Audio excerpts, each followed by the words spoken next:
Kita awali etika komunikasi dengan mbahnya filosof Aristoteles. Kenapa komunikasi itu butuh etik? Jadi Aristoteles ini punya teori, mungkin orang pertama yang berteori tentang retorika, cara ngomong yang menarik, cara ngomong yang bisa tepat guna. Sebenarnya ini ilmu langka, jarang orang yang mau mendalami. Mungkin kalian ada yang tertarik, belajarlah retorika. Hari ini banyak orang ingin menang kalau ngomong, ingin menang kalau debat, tapi tidak ngerti retorika. Akhirnya kemenangannya sia-sia. Sudah capek-capek gegeran, debat, menang, tapi musuhnya yang kalah tidak mau ikut pandangannya. Tetap dia ngeyel dengan pandangannya sendiri. Kenapa? Karena kebenarannya tidak masuk ke lawan bicara. Kalau versinya Aristoteles itu retorikanya keliru. Ada orang yang tidak pakai debat, ngomong 1-2 kata bisa merasuk, orang terpengaruh. Sementara sini yang capek-capek debat sudah menang, kono ya tetap ngeyel. Nah, itu mungkin kita kurang retorika. Hari ini kalau maki-maki kita ahli, tapi dalam hal retorika mungkin kita masih kurang. Katanya Aristoteles, ngomong yang tepat, yang persuasif, yang mempengaruhi, menarik perhatiannya orang, sangunya 3. Sangu itu apa bahasa Indonesia? Bekalnya 3. Logos, etos, pathos. Etosnya nomor 1. Etos, logos, pathos. Ini kayak jagoannya Terima seketir. Etos, logos, pathos. Etika komunikasi itu etos ini. Etos itu orangnya secara moral harus berkualitas, bisa dipercaya. Kenapa tadi kamu debat, ngomong, menang, musuhmu tidak mau ikut kamu? Jangan-jangan dia masih curiga, wong kamu itu orangnya tidak bisa dipercaya. Kalau ngomong mencela-mencele, kemarin bilang apa, sekarang bilang apa, berarti kamu lemah di etos. Kalau kamu lemah di etos, sebagus apapun pikiranmu, gagasanmu, tidak akan ada orang yang mau mengikuti. Itu etos. Bangun etos. Orang yang etosnya kuat itu biasanya tidak perlu ngomong capek-capek, ngomong 1-2 kata orang akan patuh. Kalau bahasa retorika modern namanya truthworthiness, bisa dipercaya. Kenapa? Karena secara moral dia bagus. Jadi harus punya etos. Kalau belum harus dibangun. Aristoteles ini kan nanti yang pikiran-pikiran akhlaknya banyak diwarisi oleh para filosof muslim. Akhlak itu pembiasaan, harus dibiasakan. Tidak ada orang yang terlanjur tidak jujur ya Pak, tidak ada. Harus dilatih jujur.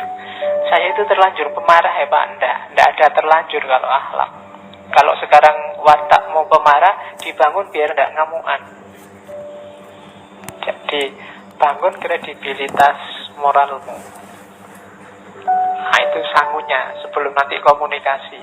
Kalau orang sudah tidak percaya kamu dulu, ngomong apapun orang ya tidak percaya.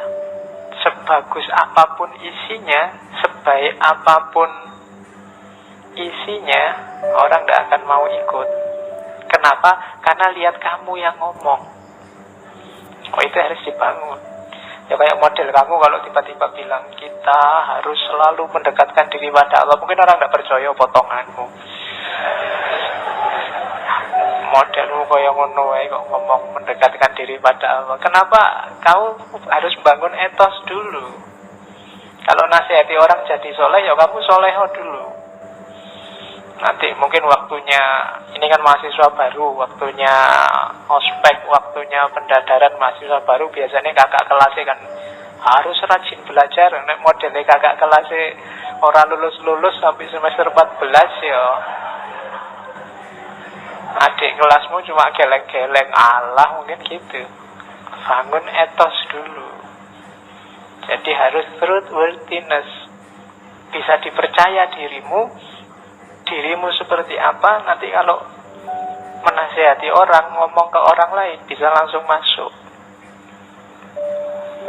Kan ada cerita Mahatma Gandhi, mungkin pernah saya ceritakan entah di ngaji apa. Jadi satu ketika ada ibu-ibu datang ke Gandhi.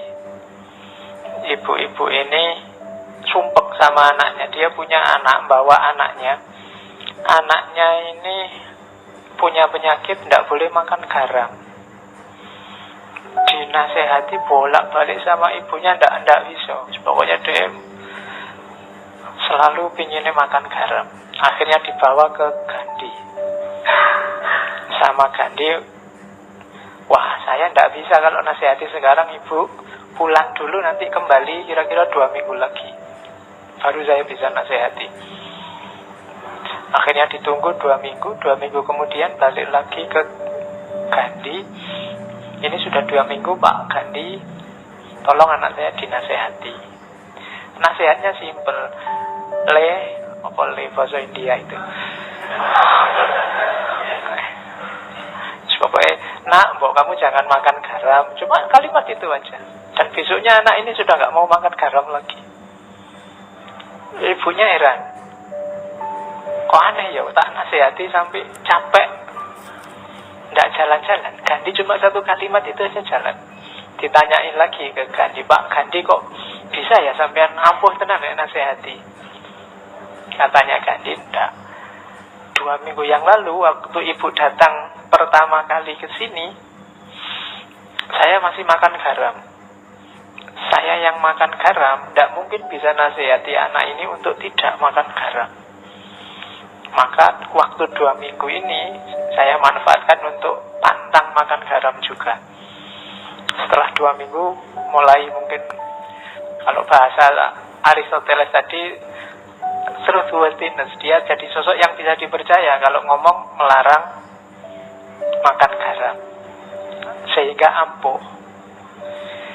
Makanya kalau di TV-TV banyak pejabat bilang, mari kita bebas korupsi, kenapa ndak ampuh?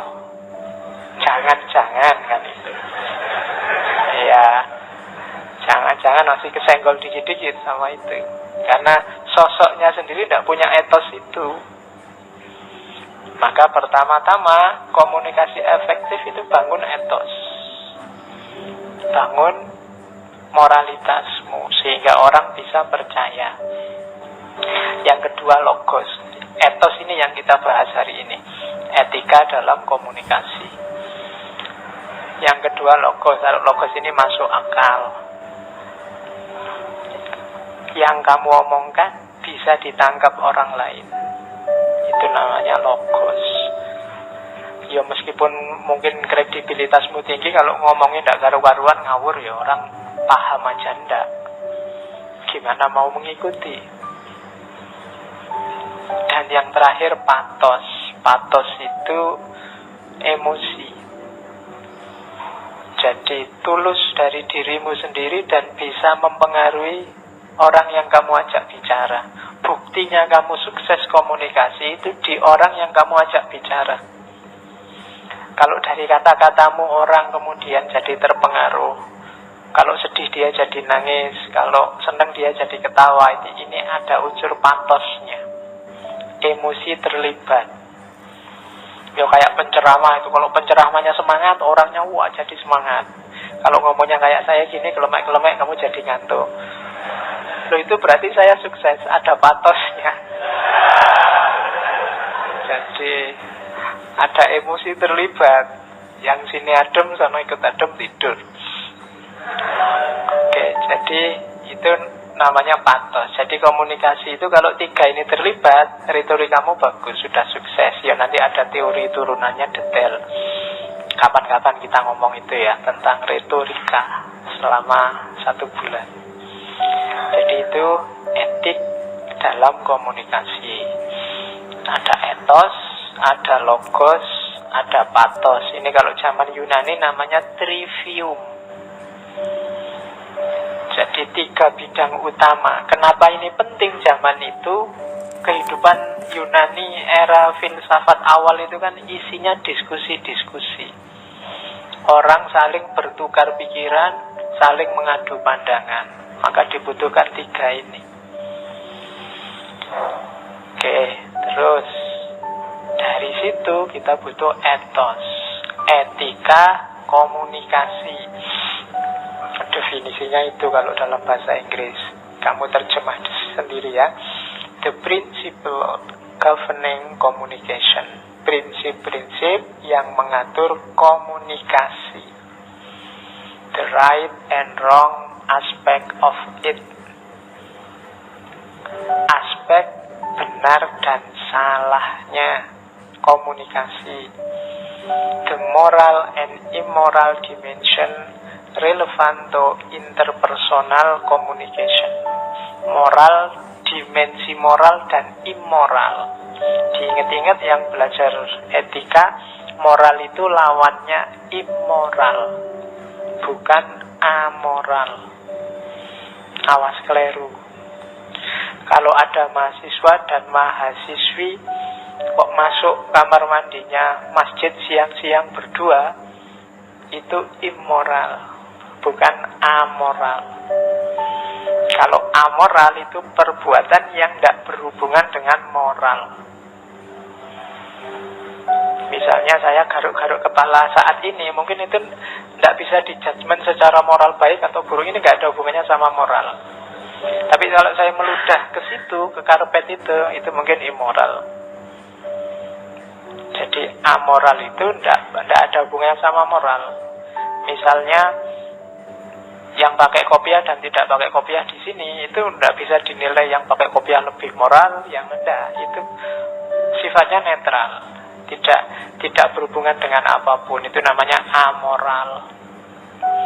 Jadi Pak, saya makan di angkringan. Nah itu mungkin perbuatan amoral, tidak ada hubungannya sama moral.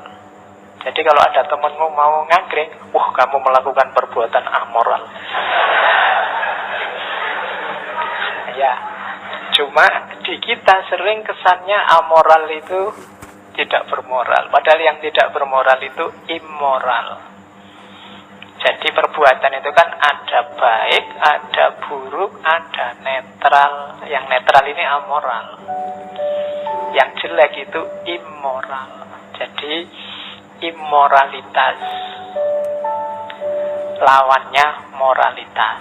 Itu yang dibahas. Jadi etika komunikasi itu yang dibahas prinsip-prinsip komunikasi apa saja, yang benar dan yang salah.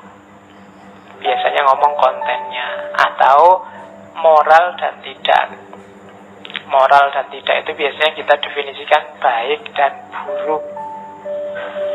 Ini kan nilai-nilai dasar kalau dalam hidup kita. Benar, salah, baik, buruk. Ada lagi sebenarnya yang ketiga nanti, nilai estetik. Kalau komunikasi nanti isinya pantas atau tidak pantas. Ada sesuatu itu ya benar, ya baik, tapi tidak pantas. Tidak pantas itu ya tidak selayaknya. Biasanya sifatnya lokal. Jadi tidak pantas itu biasanya ada harmoni yang tidak pas, terkacaukan. Nah itu levelnya namanya estetik. Kalau baik buruk namanya levelnya etik.